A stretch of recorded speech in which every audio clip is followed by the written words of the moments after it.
Hello friends, welcome. My name is Kamalveer. आज हम बात करेंगे रीजनल ऑर्गेनाइजेशंस के बारे में। इसमें हम पढ़ेंगे ईयू, जीसीसी, एशियान के बारे में, बिम्स्टेक के बारे में समझेंगे, SAARC, SCO, BRICS, APEC, OIC and EAS. इन सभी रीजनल ऑर्गेनाइजेशंस को हमें डिस्कस करना है। आपका पेपर है defence aspects of international relations and unit number या सेक्शन नंबर है 3। सबसे पहले मैं आपको सभी ऑर्गेनाइजेशंस का जो बेसिक इंट्रोडक्शन है, बेसिक इंफॉर्मेशन है, फैक्चुअल इंफॉर्मेशन है, सभी ऑर्गेनाइजेशंस के बारे में बता देता हूं। तो ईयू यानी कि यूरोपियन यूनियन, इसे फॉर्म किया गया था 1993 में। और इसकी ट्रीटी ऑफ ओरिजिन क्या थी, यानी कि कौन सी ट्रीटी हुई, कौन सा एग्रीमेंट हुआ, कौन सी संधि हुई जिसके थ्रू इस यूनियन को बनाया गया। तो इसका नाम है मास्ट्रिच ट्रीटी। और इसे साइन करने वाले टोटल 28 कंट्रीज थे। तो मास्ट्रिच ट्रीटी को साइन किया 28 कंट्रीज ने और यूरोपियन यूनियन बनाया 1993 में। जो मास्ट्रिच ट्रीटी है is also known as treaty of the European Union, TEU, क्योंकि इसी के साथ यूरोपियन यूनियन बना है। ओके, तो मास्ट्रिच क्या है? मास्ट्रिच एक सिटी है जो कि नेदरलैंड्स में है। Maastricht treaty was amended thrice, इसे 3 बारी अमेंड किया गया है। तो पहली बार इसे अमेंड किया गया 1997 में, जिसे कहते हैं ट्रीटी ऑफ एम्स्टर्डम। फिर 2001 में ट्रीटी ऑफ नाइस, फिर ट्रीटी ऑफ लिस्बन 2007 में। तो 3 बार इसे अमेंड किया जा चुका है। सेकंड हमारा ऑर्गेनाइजेशन है। अभी सिर्फ मैं आपको फैक्चुअल नॉलेज इसके बारे में दे रहा हूं, अलग अलग ऑर्गेनाइजेशंस के बारे में।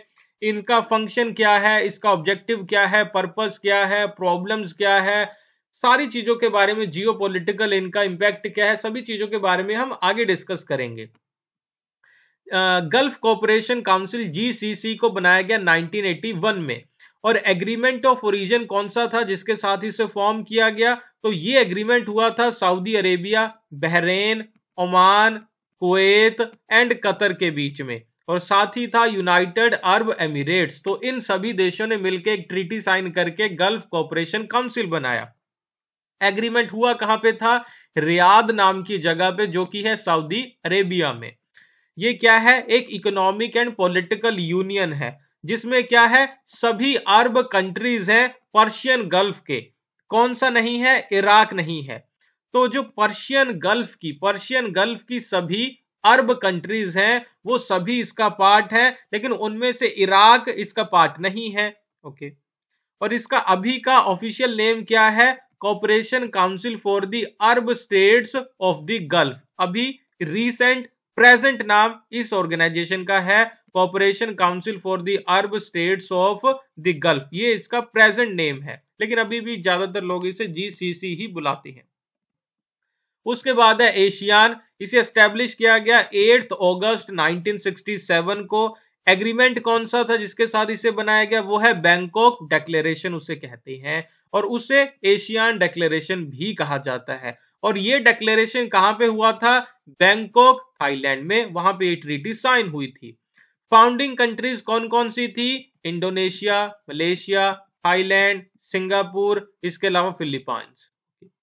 कंप्लीट नेम क्या है एशियान का? Association of south east Asian Nations.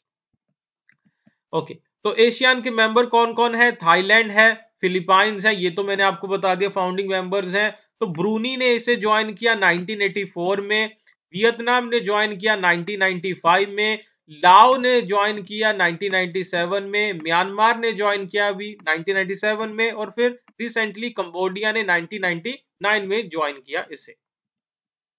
Next है बिम्स्टेक। इसका फुल नेम है bay of Bengal initiative on multi sectoral technical and economic cooperation.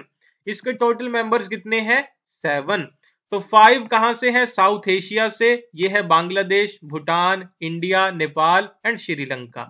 और 2 मेंबर है साउथ ईस्ट एशिया से, ये है म्यांमार और थाईलैंड। देखो, ये सारी फैक्चुअल नॉलेज है, मैं आपको बता रहा हूं, तो इसमें कुछ समझने जैसा तो बहुत नहीं है। बस आपको इसे नोट डाउन करना है तो नोट डाउन करते रहना, और बाद की अगली वीडियोस में मैं आपको फिर कुछ ट्रिक्स भी बता दूंगा कैसे इसे आप याद रख सकते हो।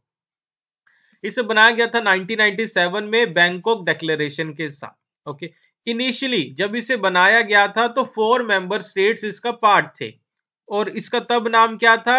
BIS BISTEC, ये इसका पहला नेम था, क्योंकि इसमें बांग्लादेश, इंडिया, श्रीलंका, थाईलैंड ये सारे स्टेट्स थे, तब इसका नाम था Bangladesh, India, Sri Lanka and Thailand economic corporation. तो इसका ये पहला नेम इसका ये था।